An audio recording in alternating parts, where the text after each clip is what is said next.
I'm Andrew Moody, and this is Big Ideas.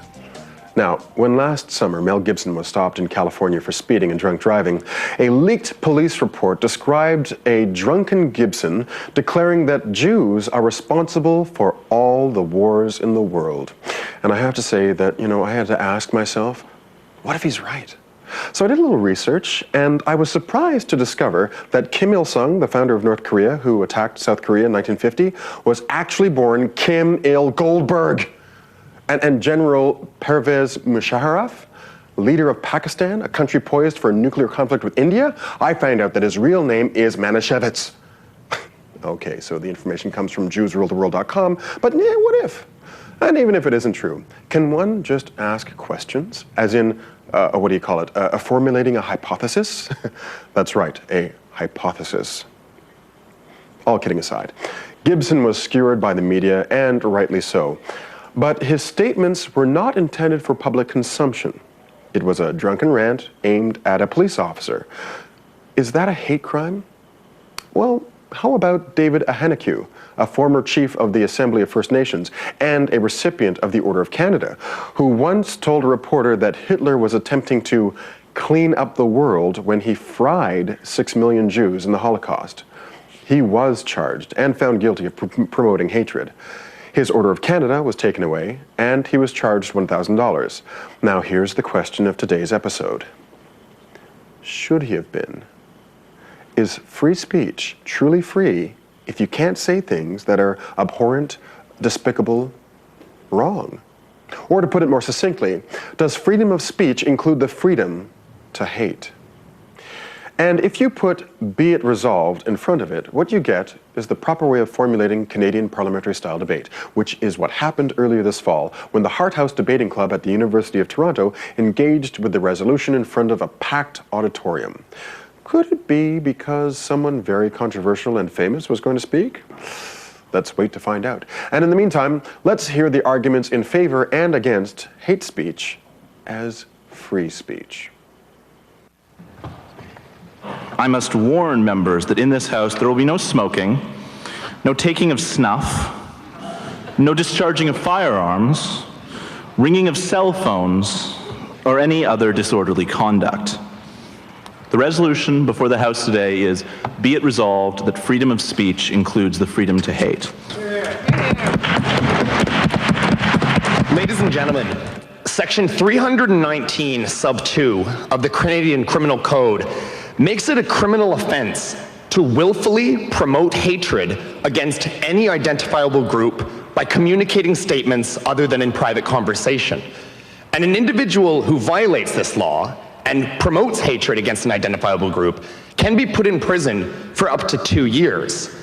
Ladies and gentlemen, the value of speech and the reason why it is recognized as a fundamental right in all liberal democracies is that when you're able to speak freely and speak your mind, you are able to actually self-actualize yourself and fulfill yourself. You're able to announce to the world who you are and what you believe in. If you restrict people from speaking these things and leave them mainly to the world of thoughts and beliefs, you deny their existence as a social person, someone who can really only find their realization and let the world know who they are if they can speak about the things that they hold nearest and dearest to them. It is an unfortunate reality that there are people who think that a core part of their personality, and that something that is important to them, manifests itself in hatred towards other groups and beliefs about those groups. And that is something that we must protect if we believe individuals should be allowed to actually be individuals in society. And if we look to the heuristic device of the social contract, I would put to you that no individual would agree to relinquish the right to be an individual merely for the security that the state offers them. Indeed, condemning people's ability to speak tells them that they cannot announce to the world who they are and be the person that they see themselves to be. And this is not something we can ever take away from someone simply because we don't like the kinds of things they're talking about. Rory. But when somebody's idea of self-actualization goes beyond speech to actual violence, we restrict that. So speech that has a probable consequence of violence, why is that allowed? Well, I think the big difference is because violence is something that actually concretely and directly interferes in another individual's ability to actually be themselves and to self-actualize in society. So that is why we criminalize those things. And any individual who, because they hear hated speech, results in attacking another, that person should certainly be put in jail and should have their rights curtailed. But to bar it from the outset, to say that just in case something will happen, we refuse to allow you to be an individual is not permissible in a properly working liberal democracy. Now, the second argument I'd like to look at is the problem of self-censorship that arises in these cases. Now, I would put to you, ladies and gentlemen, that most of us probably are not sure what exactly constitutes hate speech. What are its limits? What do you actually have to do to come within the ambit of this provision? And the provision is, as I read to you at the beginning of this speech, it necessarily needs to be broad if it's to have any purchase in society at all. We cannot simply stipulate which things are hatred and which are not. But the necessary result of this is that there will be many individuals who are concerned that something they have to say might fall within the purview of this statute, might actually be hate speech, and thus will elect not to say these things because, shockingly enough, they do not want to be a criminal and they do not want to risk going to jail for 2 years, even if it's actually the case that this is likely to happen because they're worried about it happening. Now, what is the result of this? This means individuals actually self-censor the things they're going to say in ways that are detrimental, not simply to them, but to society at large. Because it might be the case that there are individuals who have strong opinions on immigration issues, on foreign policy issues, on issues of religion in society, on issues of Canadian involvement around the world, on issues of terrorism, that they worry about bringing into a political discourse because they fear that those comments might be taken as hate speech because they state that a certain race shouldn't be allowed to immigrate, that we shouldn't be concerned about certain people in the world. And these are comments that, whether you agree with them or not, need to exist within the democratic discussion that this society is based on. Now, thirdly and finally, I would like to point out that it is in fact detrimental and injurious to the actual aims of this legislation to bar the public discourse of hatred. Now, I assume that in drafting this provision, the individuals who support it would like it to be effective, that they in fact would like to see hate speech disappear from public spaces. What does this mean? This means that when someone makes a comment that is hateful towards a race, ethnicity, or any group within our society, then it is impossible for that society to call it out, to interrogate it, and to point out its historical inaccuracies, its factual inaccuracies, its irrationality, or the fact that it actually makes people feel uncomfortable. And when you lose the ability to interrogate these things, you actually lose the ability to get at the root causes and feelings and issues that actually cause such hate speech to exist. So while Christina and I say all people should be free to speak, we do believe they should be free to speak. It doesn't mean that we always approve of the things they're saying in content. But if we want to have an equal society, we need to be able to address those questions and show them to be wrong. Merely creating the taboo of criminality and trying to erase them entirely does nothing. It allows the private discourse that exists in homes and schoolyards to be the only area where these issues are broached, and thus is not an effective way to help people we proudly propose. Today I'm going to be talking about two constructive points. The first is going to have to do with the individual harms that are coming out of the presence of hate speech in Canadian society. And the second has to do with our conflicting model about what freedom of speech means and the value that it has in that same society. Then, of course, I'm going to be telling you why everything that's been said on side government today in that one speech, they've already messed it up. It's already wrong. So what are we talking about today on side opposition? We posit to you in the audience, and you, Mr. Speaker, that the world we're living in today, although it might sound trite, is a more globalized one than we've been living in the past. We do have that global village, and as I roll my eye because it's a bit of a cliche, we all have to recognize that it's true. We're interacting with different people from different ethnicities on a greater scope than ever before, and we think that demands a certain amount of sensitivity around these especially inflammatory and volatile things such as hate speech. So for that reason, we think that there is an egregious harm that can be done because we have people interacting in a way that they've never done before. So let's look at the independent harm that happens when you have people having hate speech as part of the discourse. We think, just like Ren does, that self-actualization is an important thing. But we think that self-actualization, which for those of you who aren't in on the jargon, is just basically positing yourself as a person in a social realm, is very, very much something that's damaged when you're being hated at all the time. We think that's an intuitive and understandable thing, but we need to understand the exact harms that come from being part of a minority group that is being segregated and systematically having hatred flung at you. We think that it ruins your ability to function as an equal part of society, even if there are legal protections for you as a legal part of society, because there's no cultural weight behind that, or you feel that you are alienated. We think that that is a huge damage to self-actualization. It means you can't participate fully because there's always a constant and often vehement, potentially racist voice telling you that you are not welcome there. So for that reason, we think that this is a very strong harm that we need to prevent, especially what I've told you in light of the fact that we have more people interacting from different disparate experiences. The more interesting point, I think, was the idea of self-censorship. And the idea here, as brought to you by side government, was that this is a very ambiguous thing, this proposition as outlined in the criminal code. Like, we don't really know how to interpret it. And therefore, people have to force their own consideration on the matter. And we don't really see a marked difference between this forced consideration on the person's behalf of themselves and potentially bringing that debate out into the public sphere. We think if this person has the conviction which would lead to any sort of constructive democratic analysis or any constructive discourse, they're going to say it anyway. What this will weed out potentially, we will admit, are people who are sort of ambivalent about their views and are considering saying something that they don't necessarily believe in. We think that's a good thing. We want to combat people who are on the fence on issues such as hatred and racism, because that will sort of stem the tide of a sort of group mentality which leads to bad things like genocide, or more in a Canadian context, the idea of defaming graves, etc. We think that group mentality and that ambiguity of thought is something we want to compete. So because I've told you today about how we have to recognize our own multiculturalism, and more importantly, we have to recognize the independent harms that are associated with this, and for everything else I've said, we beg to oppose. We on this side of the House today believe that even if you believe that hatred is something that you shouldn't have in society and that is greatly detrimental to society, we don't believe it is something that you should necessarily be putting people in jail for. We believe the mere act of just getting up and saying that I hate group X, I believe that group X shouldn't be here, not inciting people to necessarily get rid of them, not telling people that you know who will commit a crime, for example. As Ren was talking about, when you go on a radio show, not right now, thank you.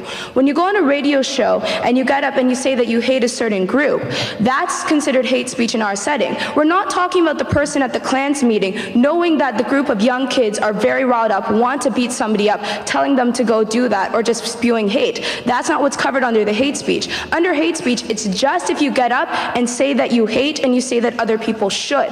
We believe on this side of the House that that's not something you should be going to jail for. Whether or not other people down the road choose to 6 months from now act on what you heard, whether or not your opinions have had sway on them, that isn't necessarily your problem, but a problem with that person and perhaps a problem with society at large. Anyone should be able to say their opinions without having it censored at any point, but I'll take your point. Are you seriously suggesting that Jerry Falwell going on the radio and saying that God hates fags is not connected to gay bashing?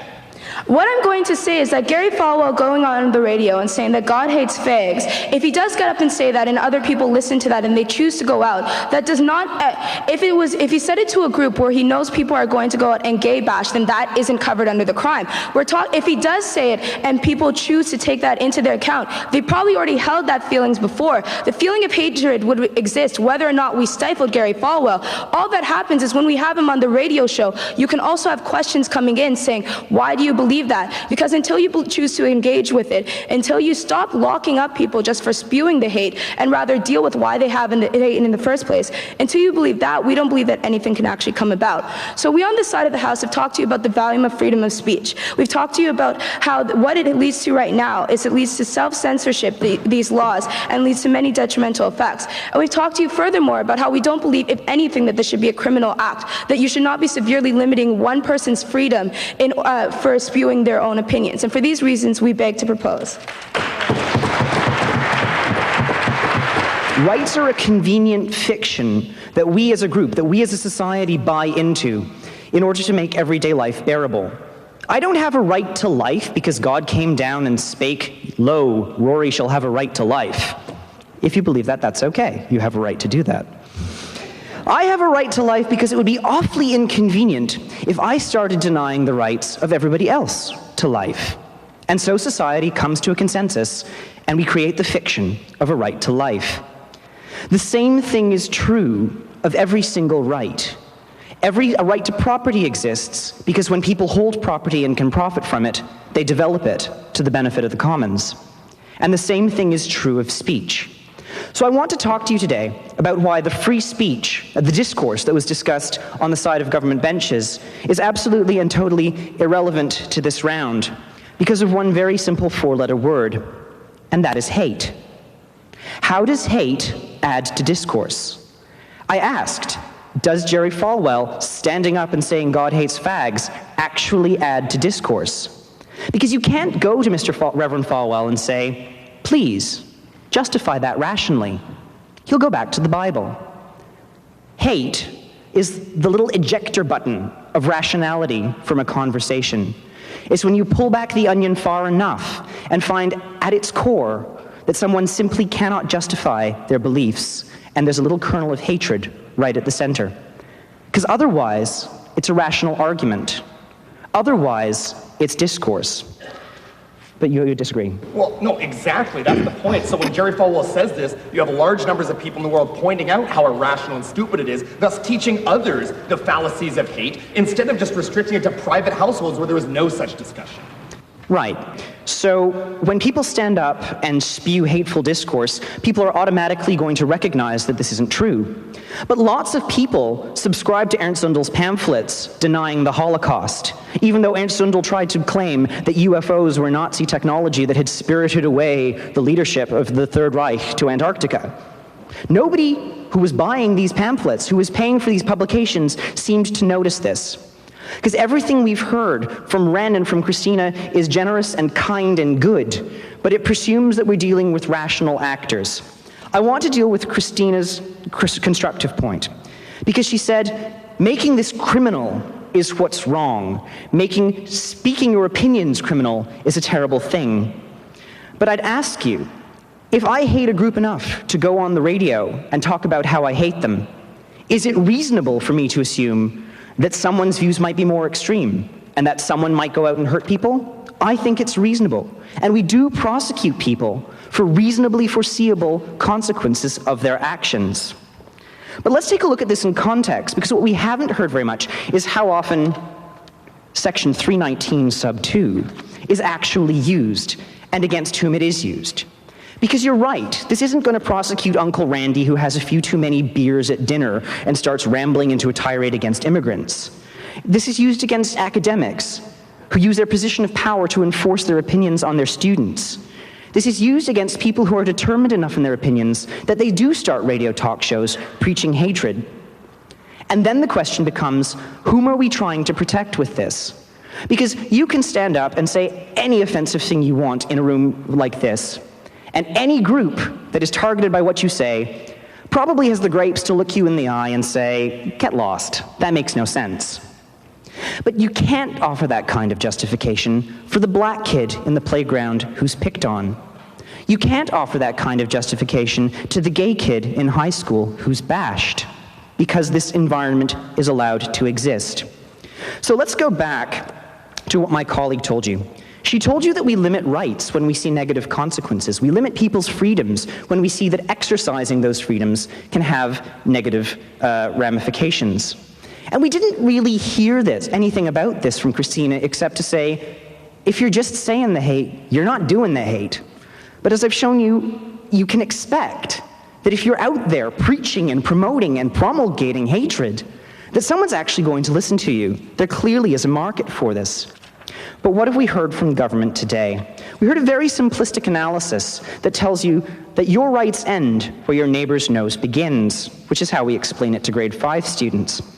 But we're not grade 5 students, and I think we can have a slightly more sophisticated debate about where somebody's nose begins. Is it simply a question of doing physical harm, or is it a question of creating a poisoned environment? Actually, Rory, your sophisticated analysis was there are no rights, full stop. But I'd like to let you know, if there are no rights at all, then is it at all inappropriate to bar all speech? What exactly are the rules that you think govern the idea of when we get to limit rights if they do not exist? As I said, as a society, we've developed a consensus that we all have certain rights and freedoms because they're useful. We accept freedom of speech because we think that truth is important. We think that In government, certainly, transparency is important, and neither is possible without freedom of speech. But I've shown you, Ren, that all this discourse that you want to promote, all this rational debate between the forces of truth and justice, and these hate mongers actually can't happen because there is no debate. People who get up and spew racial hatred, who spew hatred against women, who spew homophobia, aren't actually going to rationalize it to you. They aren't going to present studies that back up what they think. They're just going to say, I hate. And with those two words, the debate has ended. Your chance of persuading them is gone. So what I would say is that if you have enough people on the radios saying, I hate, you create a climate of fear. I walked into this room past a young couple, obviously very much in lust, trading spit in the hallway. But a man and a woman.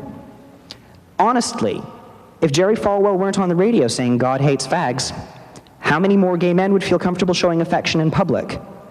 As soon as a minority group feels it has to change its behavior because of fear of the disapproval of the majority, that's their freedom to self-actualize being infringed upon. And if that's accompanied by actual fear, I think that's a far more egregious violation of rights than telling someone they can't stand up and say, I hate. We were told that this carried a risk of self-censorship, that people might not be sure if what they were going to say constitutes hate speech. I think that's fine. I think it's okay to make rational people who want to have a debate stop and think, do I have something to back up my possibly inflammatory opinion? We'd certainly have a lot fewer bar fights if people started doing this. I don't think it's wrong to impose a responsibility on individuals to consider how they think and what they're saying. Just as importantly, it's not as if we haven't heard it before. It's not as if these are new and challenging ideas that could refine our idea of what makes civil society. They're tired, old ideas that have had their time, that have been tried and been rejected by a civil society.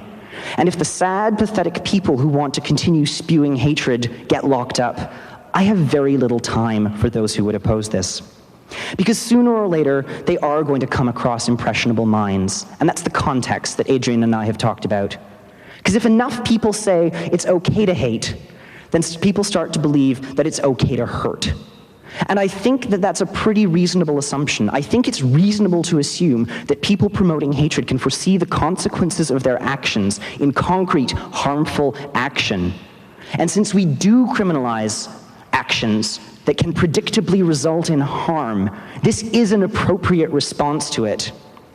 Yes, it's a difficult situation. Yes, freedom of speech has acquired some sort of totemic value in Western society. But if freedom of speech results in bloody noses, literal bloody noses, or worse, then it is acceptable to limit it, just as we would limit someone throwing a punch. And we stand proudly against decriminalizing hate speech.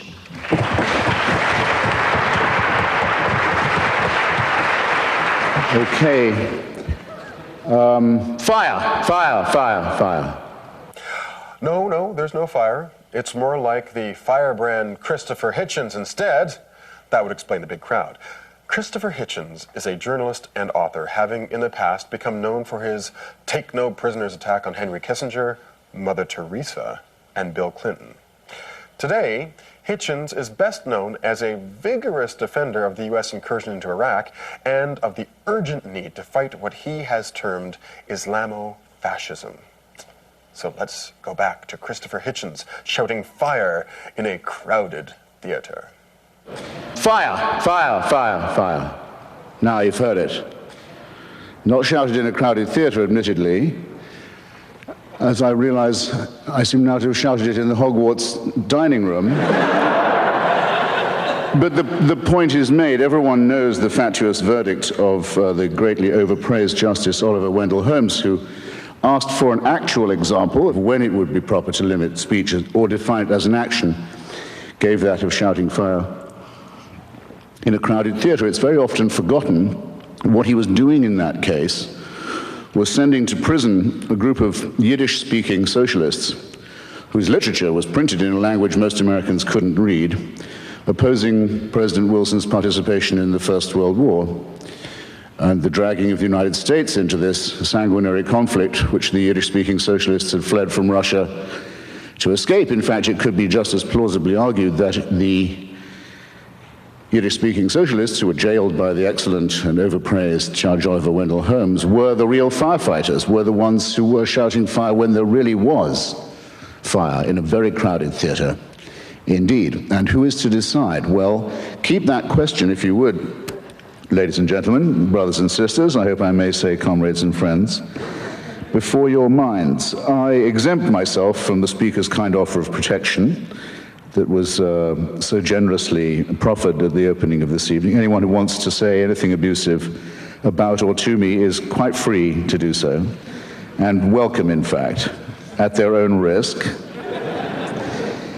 But before they do that, they must have taken, as I'm sure we all should, a short refresher course in the classic texts on this matter, which are John Milton's Areopagitica being the great hill of Athens for discussion and free expression, Thomas Paine's Introduction to the Age of Reason, and I would say John Stuart Mill's essay on liberty, in which it is variously said, I'll be very daring and summarize all three of these great gentlemen of the great tradition of especially English liberty in one go. What they say is, it's not just the right of the person who speaks to be heard. It is the right of everyone in the audience to listen and to hear.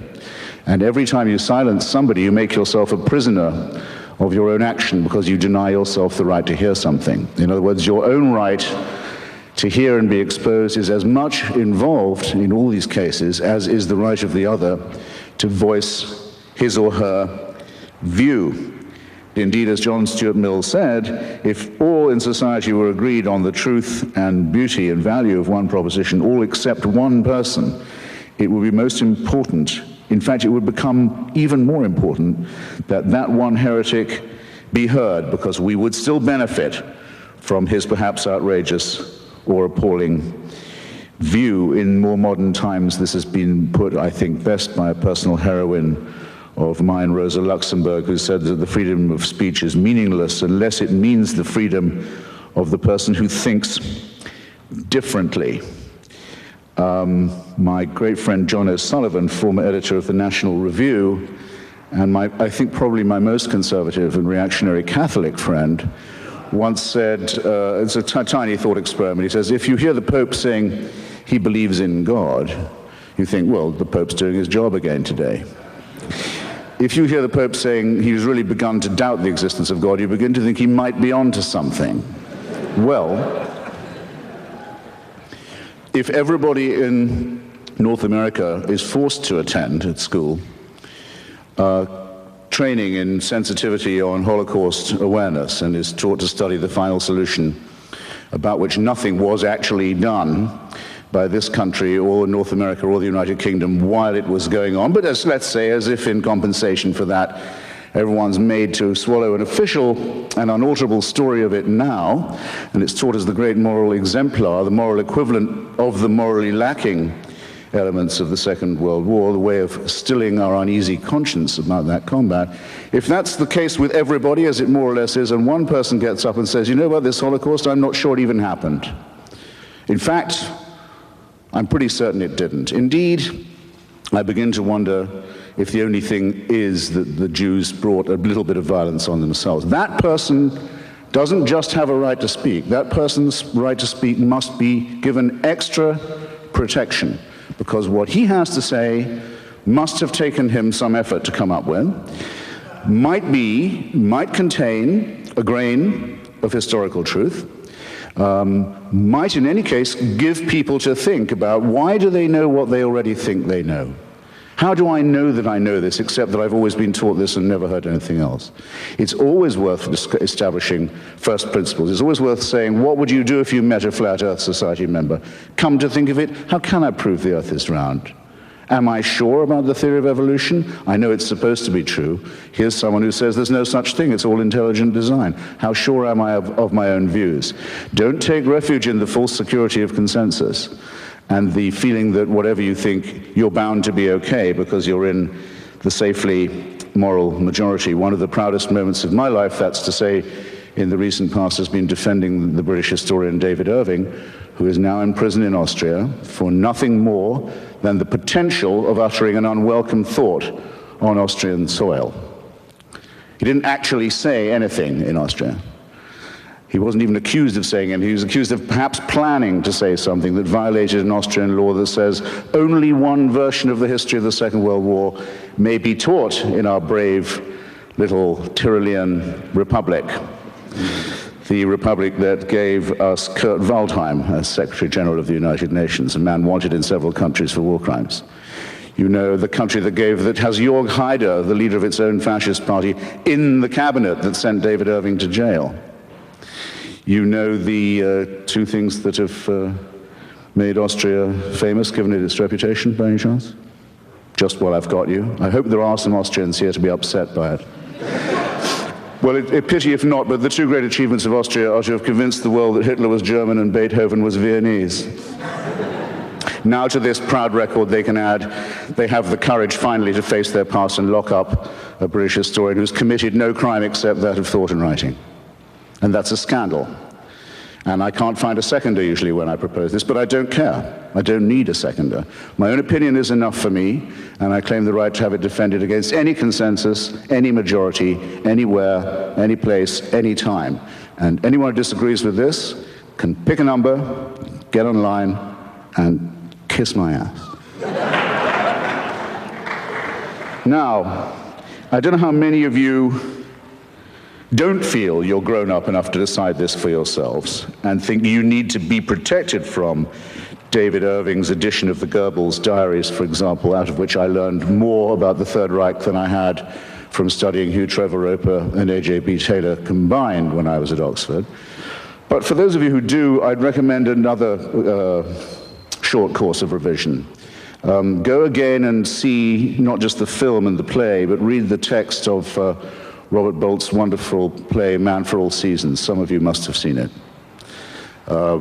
where Sir Thomas More decides that he would rather die than lie or betray his faith.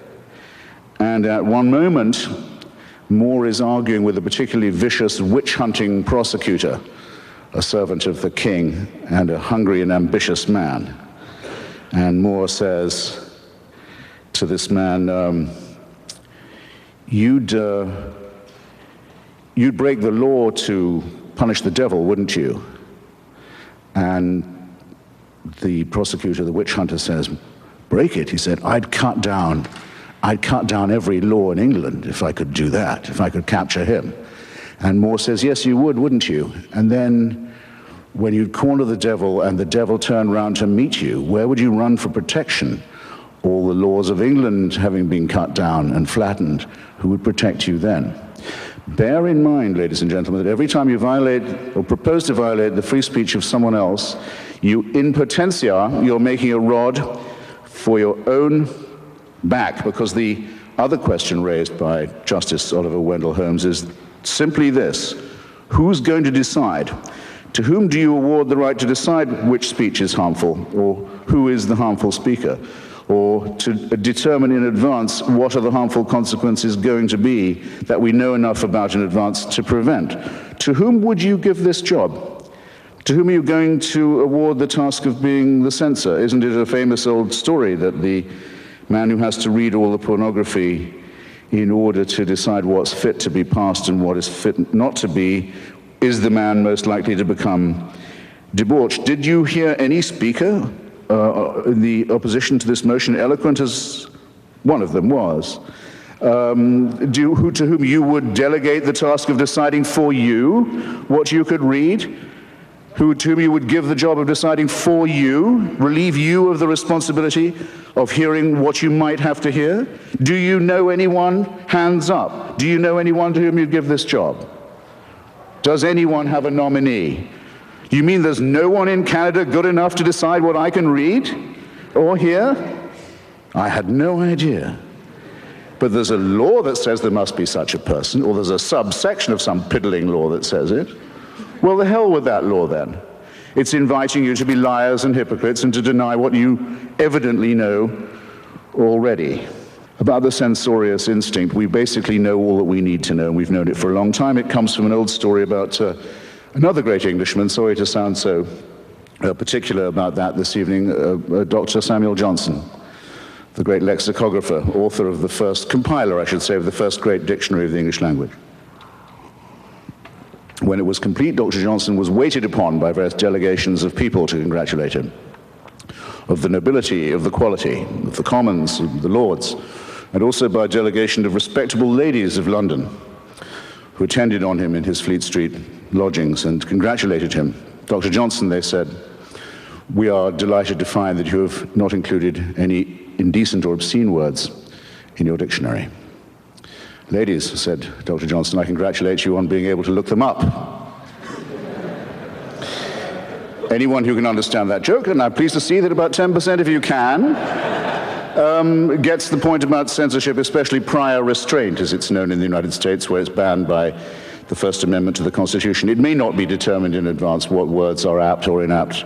No one has the knowledge that would be required to make that call, and, more to the point, one has to suspect the motives of those who do so.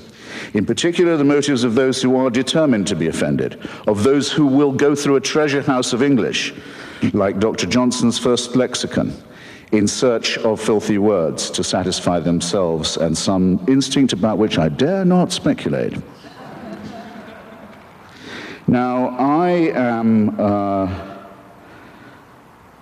absolutely convinced that the main source of hatred in the world is religion and organized religion. Absolutely convinced of it. And I'm glad that you applaud, because it's a very great problem for those who oppose this motion, isn't it? How are they going to ban religion? How are they going to stop the expression of religious loathing, hatred, and bigotry? I speak as someone who's a fairly regular target of this, and not just in rhetorical form. I have been the target of many death threats. I know within a short distance of where I'm currently living in Washington, I can name 2 or 3 people whose names you'd probably know who can't go anywhere now without a security detail because of the criticisms they've made of one monotheism in particular. And this is in the capital city of the United States. So I know what I'm talking about, and I also have to notice that the sort of people who ring me up and say they know where my children go to school, and they certainly know what my home number is and where I live, and what they're going to do to them and to my wife and to me, and who I have to take seriously because they have done it to people I know, are just the people who are going to seek the protection of the hate speech law if I say what I think about their religion, which I'm now going to do.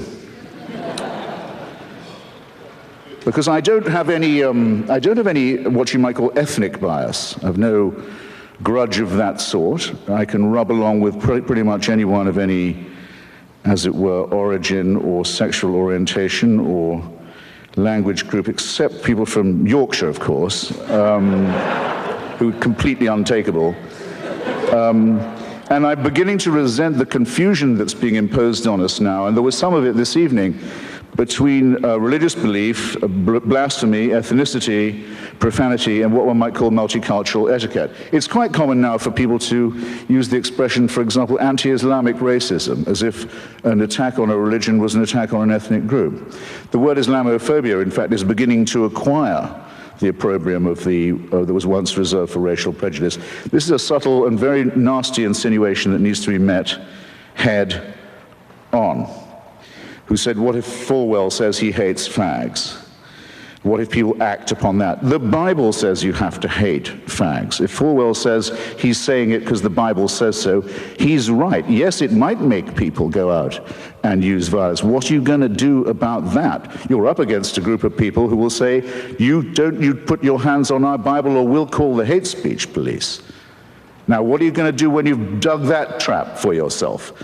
Somebody said that anti-Semitism and Kristallnacht in Germany was the result of 10 years of Jew baiting. 10 years? You must be joking. It's the result of 2,000 years of Christianity, based on one verse of one chapter of St. John's Gospel, which led to a pogrom after every Easter sermon every year for hundreds of years, because it claims that the Jews demanded the blood of Christ be on the heads of themselves and all their children to the remotest generation. That's the warrant and license for and incitement to anti-Jewish pogroms. What are you going to do about that? Where's your piddling subsection now? Does it say St. John's Gospel must be censored? Do I, who've read Freud and know what the future of an illusion really is, and know that religious belief is ineradicable as long as we remain a stupid, poorly evolved mammalian species, think that some Canadian law is going to solve this problem? Please. No, our problem is this: our prefrontal lobes are too small, and our adrenaline glands are too big, and our thumb finger opposition isn't all that it might be. And we're afraid of the dark, and we're afraid to die, and we believe in the truths of holy books that are so stupid and so fabricated that a child can, and all children do, but as you can tell by their questions, actually see through them. And I think it should be, religion, treated with ridicule and hatred and contempt, and I claim that right. Now, let's not dance around. Not all monotheisms are exactly the same at the moment. They're all based on the same illusion. They're all plagiarisms of each other.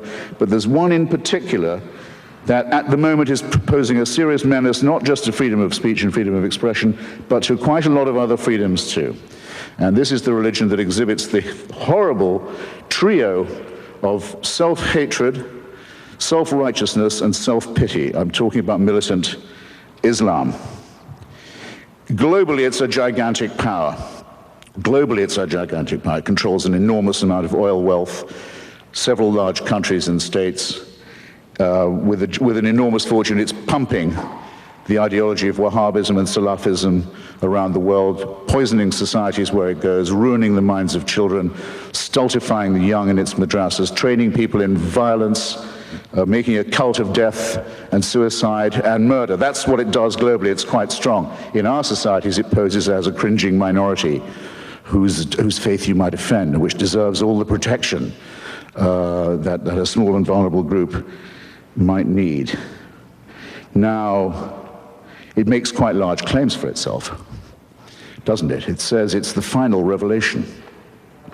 It says that God spoke to one illiterate businessman in the Arabian Peninsula 3 times through an archangel, and that the resulting material, which, as you can see when you read it, is largely plagiarized from the Old and the New Testament, almost all of it actually plagiarized ineptly from the Old and New Testament, is to be accepted as a divine revelation and as the final and unalterable one, and that those who do not accept this revelation are fit to be treated as cattle, infidels, potential chattel, slaves, and victims. Well, I tell you what, I don't think Muhammad ever heard those voices. I don't believe it. And the likelihood that I'm right, as opposed to the likelihood that a shepherd a businessman who couldn't read, had bits of the Old and New Testament redictated to him by an archangel, I think puts me much more near the position of being objectively correct. But who is the one under threat? The person who promulgates this and says, I'd better listen because if I don't, I'm in danger? Or me, who says, no, I think this is so silly, you could even publish a cartoon about it. And up go the placards, and up go the yells and the howls and the screams. Behead those. This is in London. This is in Toronto. This is in New York. It's right in our midst now. Behead those who cartoon Islam. Do they get arrested for hate speech? No. Might I get in trouble for saying what I've just said about the Prophet Muhammad? Yes, I might. Where are your priorities, ladies and gentlemen? You're giving away what's most precious in your own society, and you're giving it away without a fight, and you're even praising the people who want to deny you the right to resist it. Shame on you while you do this. Make the best use of the time you've got left. This is really serious. Now, if you look anywhere you like, because we've had invocations of a rather driveling and sickly kind tonight of our sympathy. What about the poor fags? What about the poor Jews, the wretched women who can't take the abuse, and the slaves and their descendants, and the tribes who didn't make it and were told that their land was forfeit? Look anywhere you like for the warrant for slavery, for the subjection of women as chattel, for the burning and flogging of homosexuals, for ethnic cleansing, for anti-Semitism, for all of this. You look no further than a famous book that's on every pulpit in this city and in every synagogue and in every mosque.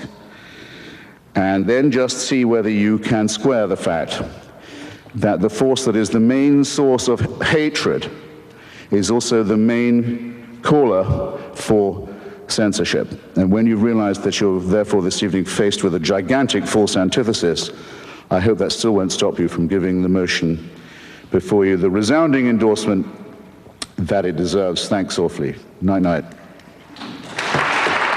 Stay cool. It is obvious that Hitchens is proud of defending Holocaust denier David Irving, and the core of the argument is, how can I have free speech if I'm not able to defend the speech of someone saying something that I hate?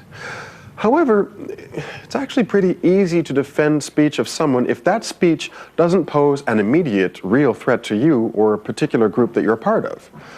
Would Hitchens change his mind if someone, let's just say, oh, I don't know, Noam Chomsky, were to begin to pen pamphlets insinuating the need for pogroms on former Trotskyists who support war on terror? Perhaps absolute freedom of speech is fine with those who are blessed with a gift of the gab and an ability to shield themselves with words. But then not everybody falls into that category. As someone who works on the front lines of, or perhaps the back alleys of free speech, I'm aware that my position comes with certain responsibilities. Free speech is never a free lunch. If you cross a certain line, and the line changes with the times, you pay. It has always been and will always be thus. Oh yes, the resolution calling for the decriminalization of hate speech was upheld by the audience listening to the arguments of the Hart House Debating Club by 205 to 87 votes. Next week, it's the beginning of our 5-week run of the 2007 Best Lecturer Competition. 10 Ontario professors competing for your vote. You can see who they are and study our voting procedure on our website at www.tvo.org/bestlecturer. And now, spend a few minutes with our jury, whose job was to select the 10 finalists. Here are the novelist Camilla Gibb, Maclean's managing editor Tony Keller, and Globe and Mail's columnist Margaret Wente, giving us their ideas about what makes a great lecturer. There is this notion that the lecture is passé, that kids need, they need audiovisual aids, they're all on text messages, they're all on cell phones, that they have low attention span, and the idea of someone standing in front of a class for 30, 40, 50, 60 minutes and talking just doesn't work anymore. I don't buy it. I think that, if anything, one of the things that's essential about university is that it not just reveal to you things that you have not learned before, but it provide you with experiences that you have not had before. And it seems to me all the more reason that you want people, as long as they're very good at it, to stand up in front of a class and just say, there are all these other distractions, we're going to push them aside, and it's just my voice, my ideas, and you're going to have to focus on these for 50 minutes. Many different ways of doing that. Socratic method, straight lecture, but it seems to me that it's really important to be able to do that. There's probably more pressure, I think, now on university professors to be adept performers and to be able to capture their audiences in a way that, certainly when I was an undergraduate, there wasn't that sort of onus. And there wasn't this idea that you were competing with other forms of information delivery. Yeah, and competing with them not just sort of in some broad sense outside the classroom, but competing with them directly in the classroom, and that in many classrooms everyone's got a laptop and they're doing things on their laptop that are not related to the lecture. But Tony, I think there should be more emphasis on teaching. Yes. And lecturing. Absolutely. Not the kind of lecturing where you're basically teaching chapter 2 or teaching the textbook. Exactly. But the kind of lecturing where you're adding a lot of value through insight or synthesis or the communication of big ideas. And that's the kind of thing that a textbook cannot do. A textbook also can't teach you or show you how to think. Yeah. And the best of these lectures are showing you how to think because they are, in a way, thinking out loud. And you can see how their argument unfolds. Yeah. And I think often, there's a tremendous pressure in business, and I think now as well in academia, to have a visual that goes along with your lecture, to have a PowerPoint presentation that goes with your lecture. And I think in most cases, not all, but in most cases, this actually detracts from the lecture because someone feels a need to hyper simplify what they have to say, to put it down in 4 words in a series of 4-word slides, which they will then sort of repeat in their words as they're speaking. They'll repeat the words that they'll repeat the words that are up on the screen. It's crazy. Because PowerPoint simplifies. Yeah.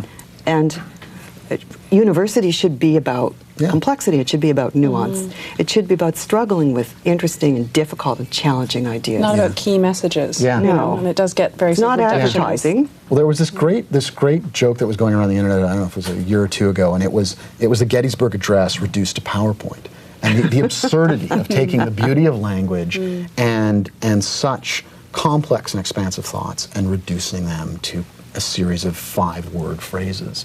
And that's exactly what you do not want people to be exposed to at university, because there's so much of that already in the world. You want the opposite at university. Come back next week and participate in the best lecture competition for big ideas. I'm Andrew Moody.